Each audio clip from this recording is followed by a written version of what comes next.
कहाँ गए थे? बिहार। बिहार। अब आप क्या चाहती हैं? अब मैं इनके साथ रहना चाहती हूँ। शादी की है क्या? ऐसे ही चले गए थे। अभी शादी वगैरह नहीं की? हाँ। 1 मार्च 2025 एक 38 साल की औरत अपने ही होने वाले दामाद के साथ 5 दिन तक कंटिन्यूअसली इंटीमेट होती है। अकेले उसके साथ 5 दिन तक एक ही कमरे में दिन और रात बिताती है। अब जरा सोच के देखिए, होने वाले दामाद के साथ कोई सास इस हद तक कैसे जा सकती है? क्योंकि हमारे समाज में दामाद को बेटे की तरह माना जाता है, वहीं एक सास को माँ की तरह माना जाता है।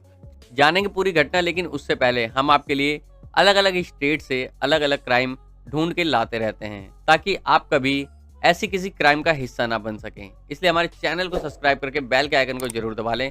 साथ ही हमें कमेंट में ये जरूर बताएं कि आप कौन से स्टेट से हमारी ये वीडियो देख रहे हैं। चलिए बढ़ते हैं आज के क्राइम की तरफ। जरा सोच के देखिए, एक दामाद अपनी सास के साथ इंटीमेट कैसे हो सकता है, और एक सास अपने ही दामाद के साथ कैसे इंटीमेट हो सकती है। लेकिन ये हकीकत में हुआ है।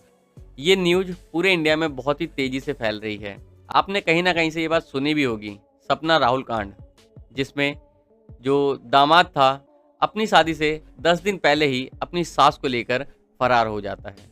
दरअसल बात है यूपी के अलीगढ़ में मनोहरपुर कायस्थ गांव है, जहां पर एक फैमिली रहती थी, जिसमें जितेंद्र, जिसकी उम्र लगभग 42 से 45 साल थी, वहीं उसकी वाइफ सपना, जिसकी उम्र 38 साल थी, और उसकी एक बेटी थी जो कि अब शादी की उम्र की हो चुकी थी, जिसका नाम था शिवानी, जो कि 19 साल की थी। एक हंसती खेलती फैमिली, जो कि अब तक पता चला था। लेकिन किसे पता था कि इतना बड़ा कांड शादी से पहले ही हो जाएगा। दरअसल जब सपना की बेटी शिवानी बड़ी होने लगी, तो जो जितेंद्र और सपना थे उनको उसकी शादी की फिक्र होने लगी, और उन्होंने शिवानी के लिए लड़का ढूंढना चालू कर दिया। और आखिर उनकी खोज अक्टूबर 2024 में पूरी भी हो गई थी, क्योंकि उन्हें अपनी बेटी के लिए एक लायक दामाद मिल चुका था, जो कि उनके घर से थोड़ी ही दूर रहा करता था। वो लड़का देखने में भी ठीक ठाक था और शिवानी के लिए एक परफेक्ट मैच था। राहुल की शिवानी के घर वालों से बातचीत होती है, और दोनों तरफ से बातचीत होने के बाद एक डेट निकलती है 16 अप्रैल, जिस दिन राहुल और शिवानी की शादी होने वाली थी। लेकिन शादी से पहले आप सबको पता ही है कि जो लड़का लड़की होते हैं वो आपस में फ़ोन पर काफ़ी ज़्यादा बातें किया करते हैं, ताकि वो एक दूसरे को थोड़ा बहुत समझ लें। यही इस केस में भी हुआ। शिवानी और राहुल की फ़ोन पर बात होने लगी, लेकिन दिक्कत ये थी कि जो शिवानी थी उसके पास अपना फ़ोन नहीं था। फ़ोन था सपना के पास, जो कि उसकी माँ थी। राहुल जब भी फ़ोन करता, हमेशा सपना ही फ़ोन उठाती, और शिवानी से कुछ देर बात करने के बाद ही उसकी बात करवाती। धीरे धीरे जो राहुल था उसने शिवानी से बात करना कम करके सपना से बात करना चालू कर दिया। सपना मन ही मन में अपने पति से बहुत ही ज़्यादा दुखी थी, क्योंकि जो उसका हस्बैंड था वो ज़्यादातर टाइम बाहर ही रहा करता था, क्योंकि जो जितेंद्र का काम था वो फेरी का काम था, सूट बेचना, कंबल बेचना।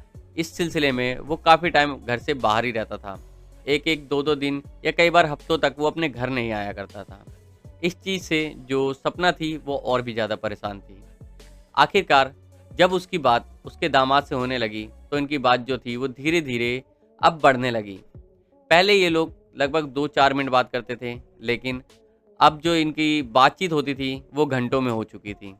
लगभग एक दिन में 10-10, 12-12 घंटे ये दोनों आपस में बात किया करते थे, जबकि बात तो शिवानी को करनी चाहिए थी, लेकिन बात सपना करती थी। और जब भी जितेंद्र अपनी वाइफ को, सपना को फ़ोन करा करता था, उसका फ़ोन अक्सर बिजी ही जाया करता था। और जब भी जितेंद्र से उसकी बात होती थी, वो यही कहती थी कि मैं दामाद जी से बात कर रही थी, जिसके बाद जितेंद्र भी उसे कुछ नहीं बोल पाता था, क्योंकि उसे भी यही पता था कि जो दामाद और सास का रिश्ता होता है वो एक माँ बेटे का रिश्ता होता है, तो इस चीज़ पे तो कोई शक भी नहीं कर सकता। लेकिन फिर भी जितेंद्र को थोड़ा बहुत डाउट होता रहता था। और जब 1 मार्च वाला कांड हुआ था, तब वो बिल्कुल श्योर हो चुका था कि कहीं ना कुछ गड़बड़ है। लेकिन वो अपनी बेटी की शक्ल देख के चुप रहता था। वो किसी भी तरीके से अपनी बेटी की शादी अच्छे से बिताना चाहता था। वो कोई भी बवाल नहीं चाहता था, जिसके कारण वो सपना को बात करने से भी नहीं रोकता था।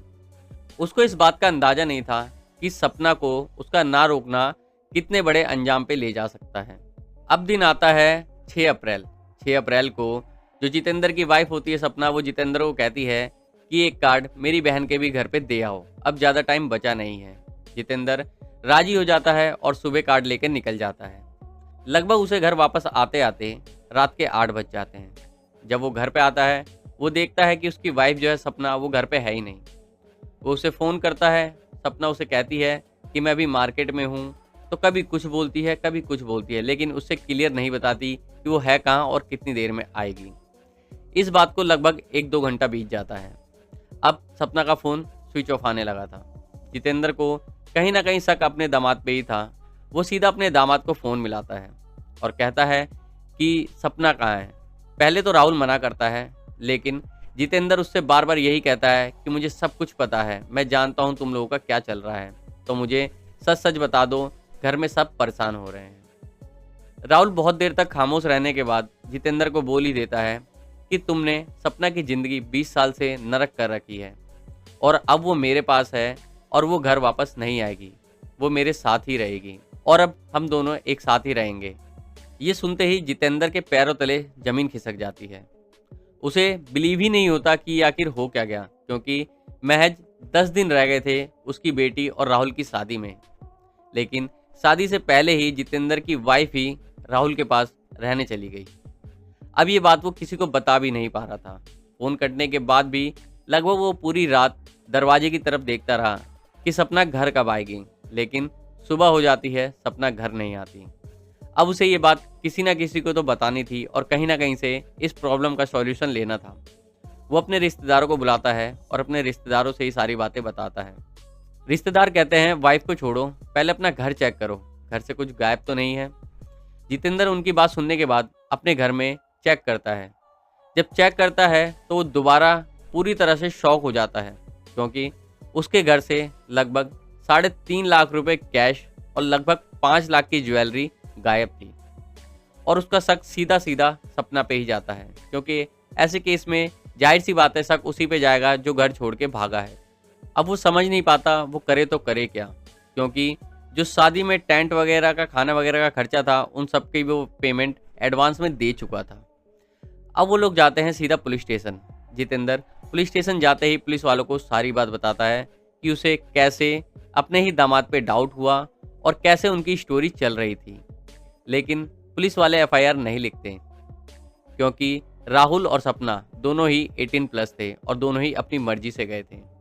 फिर जितेंद्र एक एफआईआर लिखवाता है कि उसके घर से सपना 3 लाख रुपए कैश और 5 लाख की ज्वेलरी लेकर भागी है। जिसके बाद जितेंद्र की एफआईआर लिखी जाती है और पुलिस उन दोनों को ढूंढने में लग जाती है। जब पुलिस उन दोनों के फ़ोन का लोकेशन निकलवाती है और कॉल डिटेल निकलवाती है, तब पुलिस वालों को पता चलता है कि 6 अप्रैल को दोनों साथ में ही थे और जो उनकी दोनों की लोकेशन थी वो रुद्रापुर की थी। लेकिन उसके बाद उन दोनों का फ़ोन स्विच ऑफ हो जाता है, जिसके बाद उनका जो लाइव लोकेशन था वो नहीं मिल पाता है। साथ ही पुलिस वालों को कॉल डिटेल से ये भी पता चलता है कि लगभग जनवरी से ही दोनों कंटिन्यूसली एक दिन में 13-13, 14-14 घंटे तक बात किया करते थे। लगभग 8-9 दिन बीत जाते हैं, लेकिन उन दोनों का कोई पता नहीं चलता। इस बीच पुलिस को एक सुराग मिलता है कि वो दोनों बिहार में हैं।